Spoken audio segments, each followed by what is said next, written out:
welcome to Miss Stewart's English class. Today we're going to discuss and mirror the practice of sentence combining. This is an activity we will do as a warm-up a couple of times a week in our writer's notebooks, and so it is important that we understand this activity before we practice it in class. According to Don Killigan, sentence combining is when you as a student need to impose a new structure to a list of sentences. So this is the time to experiment by finding many different possible combinations and then comparing your sentences with the original. So let's go ahead and get started. So here I've taken a sentence from Liar and Spy by Rebecca Steed and I've broken it into different sentences that we will then combine into one new sentence. It's a tiny room.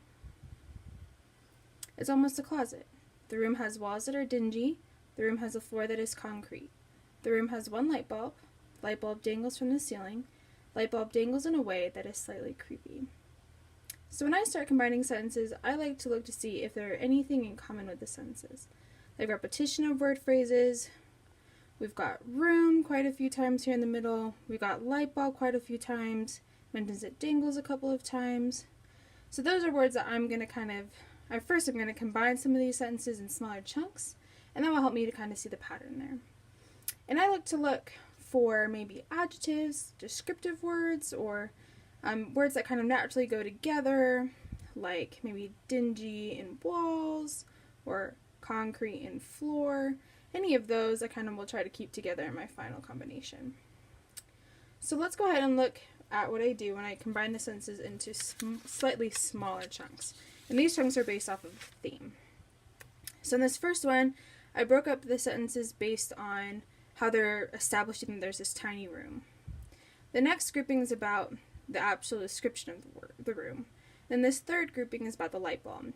So now when I create my final sentence, that I need to include a sentence that includes a room, describes that room, and mentions something about a light bulb. As long as I meet these three goals, I've done that final sentence justice, and I've created a good alternative sentence. And so, since the room and light bulb are repeated multiple times, I know in my final sentence I only probably need to mention them once.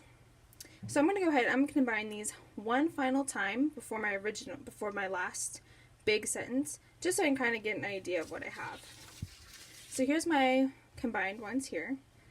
And so I made sure I added some extra punctuation here in this first sentence. You can do that. You can add commas, semicolons, exclamation points, dashes, anything you want to get that tone and that feeling that you want in your sentence. And then I also combined adjectives with the modifier, so dingy walls and concrete floor. And then down here I also mentioned that light bulb. And I recognize I only need to mention room once because I have it 1, 2, 3 times. And so my final sentence, I'm only going to need it once. And I'm going to mention these really important things. A room, dingy walls, concrete floor, and a light bulb, just like before. And you can add words. It just depends on kind of what you want to do to create the overall tone feeling of your sentence. So after we've done that, I feel like we're ready to combine them all into one big sentence. And you always want to combine the sentence in two ways, and then start the one that you think is the best combination. So here are my two ways. My first one, it's a tiny little room, really a closet actually, that has dingy walls, a concrete floor, and one light bulb that dangles from the ceiling in a slightly creepy way. Then my second one, the dingy walls, the concrete floor, the single light bulb that dangles creepily from the ceiling, all create my tiny room that is almost a closet. So this first one is very concrete and traditional. I followed all my goals exactly. I mentioned a room, I described that room, then I mentioned this light bulb.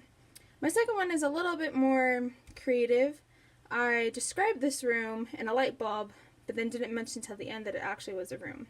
So this last one creates a lot more suspense, maybe kind of eeriness, but I liked my more concrete one just because I felt like it put the words in a very logical and organized way.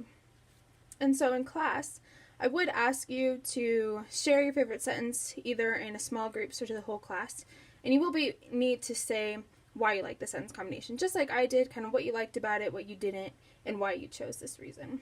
So now let's compare it to this original. It's a tiny room, almost a closet, with dingy walls, a concrete floor, and one light bulb that dangles from the ceiling in a way that's slightly creepy. And this one is great. It's very close to the one that we had. Anything like this will be awesome. Alright, happy sentence combining!